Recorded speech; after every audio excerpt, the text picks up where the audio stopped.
Uno le cuenta lo que pasó esa noche del incendio desde su punto de vista y agrega que vivió gracias a ese hombre y que siempre buscó a su familia y que descubrió su identidad hace poquito. Ji-Jun, llorando, le responde que no tiene sentido lo que dice y le pide que se vaya mientras se va a su habitación, pero regresa a gritarle que por qué tuvo que ser él, que le guardó rencor a su papá por todos esos años, que no debió haberle contado nada y que no sabe cómo estar en paz con él después de esto. Uno intenta consolarla, pero se contiene. A la mañana siguiente, ella sale y encuentra una nota de Uno donde le dice que la esperará hasta que aclare sus sentimientos. Se encuentran en la oficina, pero ella ni lo saluda, mientras que Mie lo llama para decirle que ya casi termina el plazo de 6 meses que habían acordado y que piensa si quiere continuar, que a ella le encantaría, o que, como le había prometido, buscarle otro puesto, que lo converse con Ji-Jun. Esa noche, como siempre, se quedan ambos hasta tarde. Ella lo observa, quiere decirle algo, pero no lo hace, y se va. Días después, Mie se da cuenta que ellos no se están hablando, así que Ji-Jun le propone ir a tomar y le cuenta todo de lo que se ha enterado. Mie le recomienda continuar con la relación porque Uno no tiene la culpa de lo que pasó y que deje de odiar a su papá. Más tarde, ella está en una banca y Uno se aparece. Ella le comenta que alguna vez le dijo que 2 personas lo hicieron ser el hombre que ahora es. Uno responde que su papá le dijo, no te rindas, vivirás, y que cada vez que siente que se desmorona, sigue adelante mientras piensa en esas palabras. Por él es quien es ahora, y por él Viol existe. Ji-Jun se duerme pensando en su papá. Al día siguiente, Viol tiene una fiesta con temática de princesas, pero para ella ninguno de sus vestidos la hace sentir así. Uno le dice que ella es hermosa y luce como una princesa vistiendo cualquiera de sus vestidos, pero eso la enoja diciendo que no la entiende y que lo odia. Y en el colegio, cuando sus amigas le preguntan si usará eso en la fiesta, ella a su amiguito le dice que solo es una tonta fiesta a la que no irá. Más tarde, la pequeña se encuentra en la librería con Ji-Jun y le cuenta su problema. Ji-Jun se la lleva y la pequeña llega a la fiesta vestida como una princesa de pies a cabeza. Saludan y hacen la entrega de un inmenso regalo. Las dos pasan un rato juntas y luego van al parque donde la pequeña le agradece por todo. Y Ji-Jun le dice que le avisa cuando necesite ayuda, que ambas son amigas. Viol le pide su teléfono para llamar a su papá porque en la mañana le dijo que lo odiaba y eso lo puso triste. Uno llega, pero cuando voltea a ver a Ji-Jun, ella ya no está. Ji-Jun ha ido al cementerio y le dice que ha llegado después de tanto tiempo y que odiarlo por lo que hizo fue su única manera de sobrevivir porque necesitaba culpar a alguien. Se disculpa y agrega que lo extraña a su papá. A la mañana siguiente, la parejita se ve en el ascensor y ella le dice que suba. Ya adentro, le agradece por convertirse en una gran persona. Le ofrece su mano y él la sujeta con fuerza.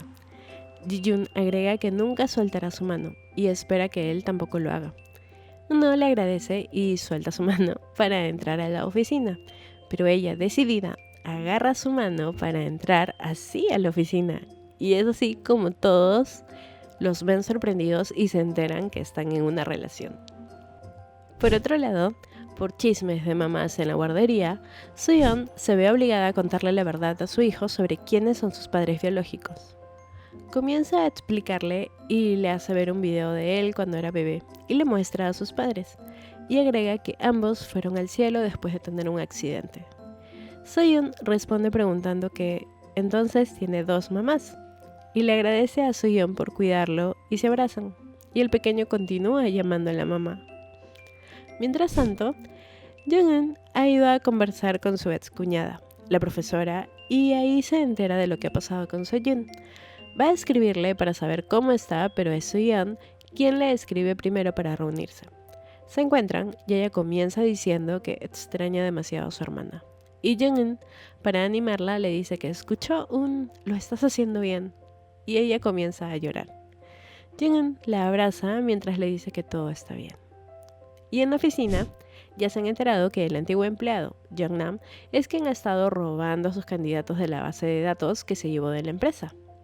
Así que le hacen una trampa, en la que cae fácilmente, Y obviamente, Ji-jin, el día de la presentación de candidatos, se sorprende al ver que los candidatos que ella le habían dicho son totalmente erróneos. Y a pesar del trato que tenían Ye-jin con el empresario, pues él termina eligiendo a uno de los candidatos de Ji-jun, porque lo que quiere es lo mejor para su empresa. Al día siguiente, un montón de mensajes despiertan a Ji-jun. Y es que uno de los clientes con los que venía trabajando resultó estar implicado en una estafa. Llega a su oficina y encuentra un montón de periodistas que empiezan a aturdirla con sus flashes y gritos. Eso le trae recuerdos, pero cuando ve a uno, solo se le queda mirando fijamente. Él la escolta hasta entrar al edificio y en la entrada se encuentran con detectives y le piden que colabore con la investigación y suben a incautar documentos y evidencia de la oficina. La policía, a solas, comienza a explicarle lo que pasó con ese CEO y cliente de ella, que ha cometido un fraude de inversión y que ha desaparecido con todo el dinero. Ji-jun le explica que ellos eran la agencia de reclutamiento exclusiva de esa empresa y si tienen acciones ahí es porque aceptaron eso en forma de pago por el servicio. Y resulta que la policía tiene a la empresa como sospechosa justo por eso. Y que seguro sabían que esa empresa no estaba ni de cerca de cotizar en la bolsa ni nada. Y quien está detrás de esto es Ye-jin, que ha venido trabajando con 2 directivos de la empresa. Pero uno de ellos, el que siempre se reunía con Ji-jun, está dudando de lo que han hecho. Mientras tanto, el nombre de la empresa de Ji-jun ya está apareciendo en reportes y varios de sus clientes están cancelando sus contratos con ellos. Ji-jun decide hablarles a sus empleados sinceramente y que ni ella, ni ellos, ni la empresa tienen de qué avergonzarse y les pide que regresen a casa hasta que ella vuelva a comunicarse con ellos. De inmediato, Jung-eun va a buscar a su padre a preguntarle si acaso fue él quien ha provocado esto a la empresa. Su papá responde que no, y que mejor deje la empresa, y que regrese a trabajar con él. Jung-eun responde que por nada del mundo lo hará, y se va. A lo que Chul-young comenta que ya no invertirá en alguien que no piensa hacerle caso, y cancela sus tarjetas y lo deja sin acceder a su casa. Esa noche, Uno ve a Ji-jun en el balcón de su oficina y se le acerca. Ella le dice que tiene miedo de que ese sea el fin y él responde que no es así y que no está sola. Y se acerca a consolarla con un abrazo mientras ella llora y responde a su abrazo. La lleva a su casa y Una le dice que la acompañará hasta que se quede dormida. En eso, alguien toca desesperadamente su puerta.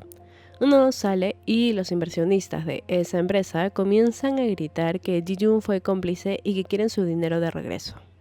Uno de ellos comienza a empujar a Uno y él, conteniéndose de hacer algo más, solo lo sujeta fuerte y estas personas se van. Ahí, Uno entra y le dice a Ji-jun que vayan a su casa. En el camino, Uno le avisa a Biol y ella, muy entusiasmada, responde que se apuren en llegar con ella. Están los 3 en la casa y Biol le entrega una cartita con vitaminas de ánimo y donde le pide ser fuerte. Ji-jun lo acepta muy feliz y agradecida, y más tarde van a dormir juntas. Biol le canta a Ji-jun para que ella pueda dormir y lo hace. Por la mañana, Uno está sufriendo viendo cómo ambas están intentando hacer el desayuno y al final él termina cocinando. Sale a llevar al colegio a Biol y luego se reúne en la librería con algunos de la oficina para ver cómo ayudar a limpiar la imagen de la empresa. En eso, ven que ha salido otra nota en redes sobre el caso de fraude en la anterior empresa de Ji-jun. Uno va a buscarla, pero ella responde su llamada diciendo que va a ir a ver a Ye-jin, y esta última admite que realmente la odia, y que ahora está pasando por lo que ella pasó hace 5 años, y que además ambas se dedican a lo mismo, y que en el fondo a Ji-jun no le importa ninguno de sus trabajadores o de sus candidatos, y que si acaso cree que la gente se quedará a su lado cuando la empresa caiga, eso a Ji-jun la deja triste pensando. Después de unas horas, Ji-jun se aparece en la librería y todos se sorprenden al verse. Ella les pregunta qué hacen ahí y ellos le explican que quieren ayudar a que la empresa aclare todo y que han venido trabajando en eso, reuniéndose con ex trabajadores de la empresa acusada de fraude. Ji-jun no se esperaba eso y les agradece, cosa que a ellos les sorprende. En eso llega Viol, saluda a todos y pregunta a Ji-Jun si esa noche se quedará también en su casa. Todos la miran y la pareja no sabe dónde esconderse. Cuando comienzan a preguntarle si acaso ya están viviendo juntos y para no incomodar, los de la oficina se van de la librería. Por otro lado, Suyeon, de casualidad, se entera de que Jong-eun se ha quedado sin casa y no deja de pensar en qué pudo haberle pasado. Así que sale a caminar en la noche y pasa por el colegio y se encuentra ahí con él. Conversan cómodamente y ella pregunta si está bien, a lo que él responde que está resolviendo un asunto con su padre y que no puede seguir huyendo. Suyeon, para animarlo, decide contarle 2 secretos. El primero es que ya superó su amor no correspondido por un no, y que no fue ahí de casualidad. Le dice que en el salón hay colchonetas donde puede dormir bien y se va. Jong-eun se queda mudo y comienza a decirse que si acaso solo fue a verlo, y se emociona. Al día siguiente, Ji-Jun llega a su oficina a hablar con Chul-yeon. Este le dice que asuma su responsabilidad y renuncie, y que si no lo hace, reunirá a la junta directiva para que voten y terminen despidiéndola. Ji-Jun se niega y pregunta si acaso le dará la empresa a Ye-jin, y él admite que sí, que ellos la quieren comprar porque ahorita Peoples no vale nada y que no ponga en riesgo el empleo de sus empleados, y que renuncie. Mientras tanto, Ye-jin ya está anunciando a su junta directiva que comprará Peoples. Así que, más tarde, Ji-jun llama a Uno, él le cuenta el trabajo de investigación que siguen haciendo y él le pide ir al mar. Estando ahí, Ji-jun le cuenta que antes de conocerlo pensó que toda la responsabilidad de proteger a la empresa era de ella, pero que ver a su equipo trabajando en la librería le hizo darse cuenta que no era así. Uno agrega que ella no está sola y que nunca lo estuvo, y toma su mano. Mientras que en la librería le preguntan a Viol por qué no fue con ellos al mar, y la pequeña responde que su papá tenía algo importante que darle a Ji-jun. Uno está intentando sacar el regalo, pero lo hace muy evidente, y ella le dice que simplemente lo saque y se lo dé. Él lo hace y le da su chocolate favorito, y luego le entrega el regalo de verdad, un collar que escogió junto a Viol. Se lo coloca y ella le agradece porque gracias a él ahora es una mejor persona, que antes odiaba su vida, pero que desde que lo conoció comenzó a quererse. Se toman de la mano y él le dice que nunca la soltará, y se besan. Regresan por la noche y él la deja en su departamento. Ahí, sola, manda un mensaje a sus empleados pidiéndoles que vayan a la oficina porque debe decirles algo. Ella recibe a todos esa mañana y les comunica que renunciará como directora de la empresa.